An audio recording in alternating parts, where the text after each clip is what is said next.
This is a statue of Abraham Owen Smoot. And in the year 2015, the Smoot family hosted a family reunion. And at that time, they decided they wanted to have a statue to commemorate A.O. Smoot and all that he did for the church. And so they have a life-size statue like this. It's located in the library over in Provo. They didn't know where to put it, but they ended up putting it in. It's inside in the library. But A.O. Smoot was Richard Smoot Nixon's great-grandfather, as was James William Nixon the first. And his mother was a granddaughter through her mother was Agnes May Smoot.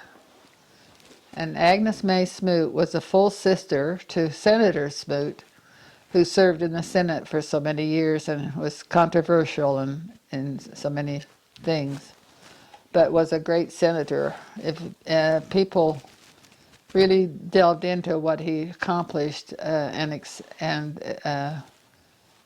saw the things that he did, they would extol him rather than condemn him, like some have said that he was the cause of the Depression. Did you know that?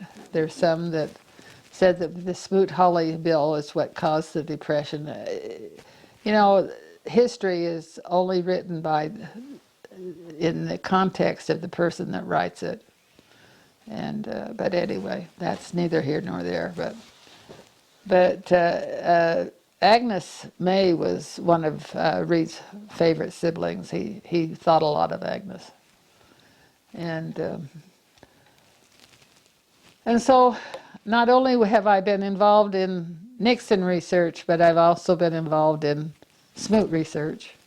And I've helped to write a book on A.O. Smoot, to have it the events of his life preserved for his posterity. But he ties into the Maxfield family through Emily. He first married Margaret McMeans in far west Missouri, but when they eventually ended up in Nauvoo and polygamy had come to the forefront, he married Emily Harris and Sarah Gibbons at the same time in the same day in the Nauvoo temple. And he later divorced Sarah, but Emily had 2 children by her former husband, Harris. What was his name William also? I'm not sure right off. Exactly. But she had 2 children, Artemisia Harris and William Jasper Harris. And Artemisia married Richard Maxfield, and that's how they were adopted children of A.O. Smoot. That's how they tie into the family. But it's a great heritage, just as the Nixons is a great heritage, and they can be proud of who they are. Tell us a little bit about what he did. A.O. Smoot was born in Tennessee, Henry County, Tennessee, I think he was about he's older than quite a bit older than James William Nixon, but he was converted to the gospel in 1835 and became a missionary companion to Wilford Woodruff, and they traveled throughout Tennessee and had some wonderful missionary experiences together, and they became lifetime friends. Throughout their life they remained friends. And then A.O. Smoot immigrated into Nauvoo. He took a group of immigrants from the southern states to far west, actually.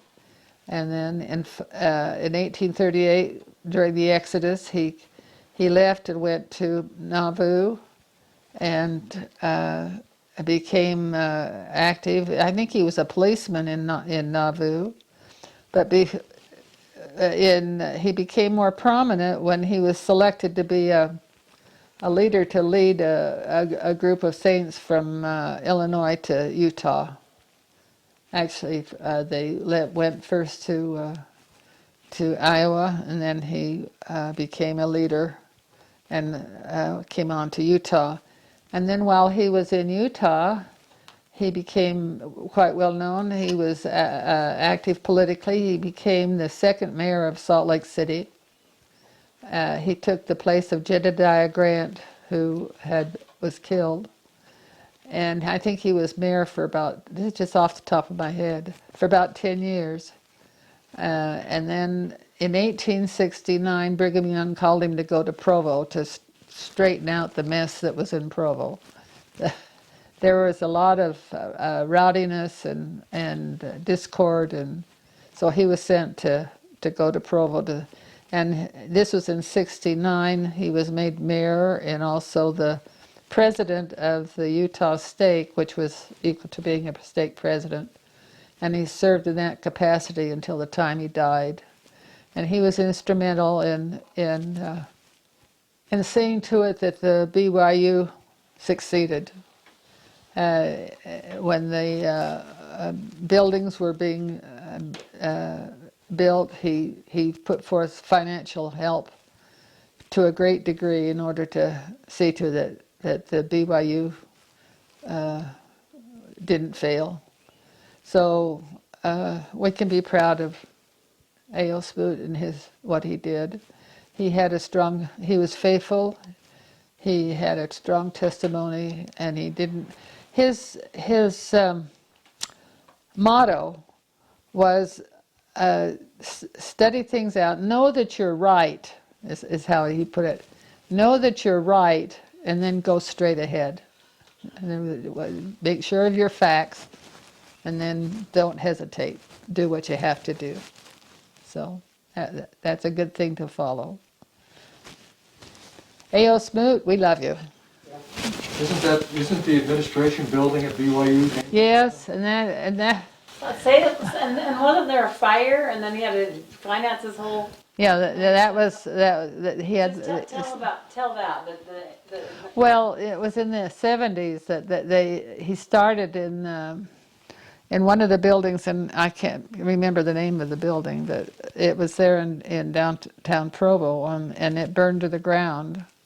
And he went and within 24 hours he arranged to have classes here and classes there and classes in his facility so that the students wouldn't lose time in their studies. And then he was instrumental in helping to build the new college there on University Avenue. So, and he put a lot of his savings. In fact, when he died, his estate was in debt because of the amount of money that he had put into the BYU.